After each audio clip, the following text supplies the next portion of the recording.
Hello, you are listening to the OmniTalk Fast Five, brought to you in partnership with the A&M Consumer and Retail Group, Firework, SPS Commerce, and Sezzle. Headline number 2, Amazon wants to pay customers $10 to pick up packages. According to Yahoo Finance, in what some would consider an odd promotion, I being one of them, Amazon is offering a $10 incentive to first-time users or anyone who has not used Amazon's pickup service over the last 12 months. Which basically means that if you want to pick up your packages at Whole Foods, an Amazon Fresh store, or even inside of a Kohl's, Amazon will pay you $10 to do so.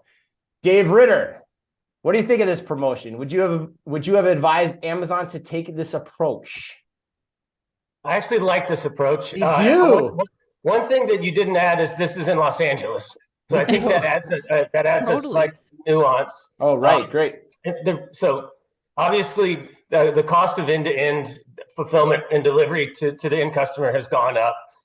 In California specifically, they're facing a bunch of wage pressure, and the talent market to get drivers is very tight. So in that with that kind of strategic context, I think essentially it's going to cost you about $10 a delivery in California anyway. So to return that to your customer and to train your customer to do a more economic model makes sense to me. There was a second part of the article that I don't like, which was Amazon is going to charge a $1 fee for returns to UPS stores as opposed to Amazon stores. But there's a nuance there that is around if it's closer to the delivery point.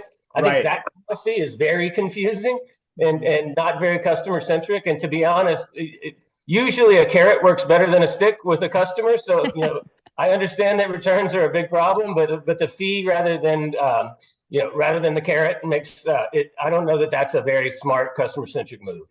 Right. You're just trying everything. Yeah, it's kind of confusing. Yeah, you can get paid to go pick something up, but if you want to go to a place to return it on behalf of Amazon, then you gotta pay the fee yourself. Yeah, that is kind of odd. David Brown, what are your thoughts here? I love it as well. And I think there's another angle that we're missing, and it ties back to the shrink conversation. Okay.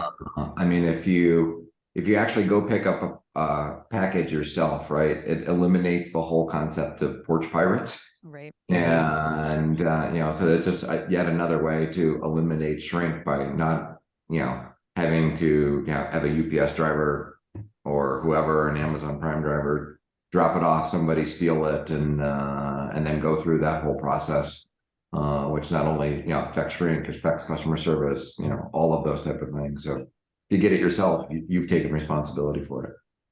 So you're in the yay camp on this as well. And what are you thinking? David's point is great. I mean, I think that was something that if you read into, what Cornell was saying in the previous story, like that, the whole, like, I didn't receive it and, oh yeah, I got it 2 days later, but now I have 2 items shipped me. I mean, that is a problem that is contributing to that $1 billion in shrink. So I didn't even think about that, but I love that idea of the traceability then that Amazon will now have of these packages.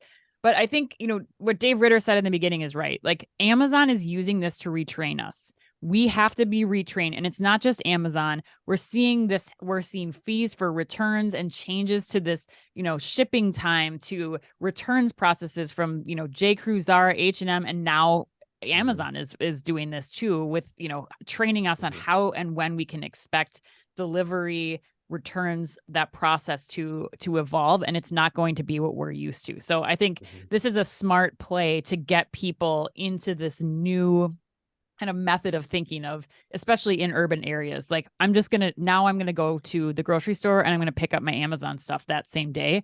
And it works out great for the retailers, great for Amazon. And eventually I think the customers are going to come to do this because it's expensive.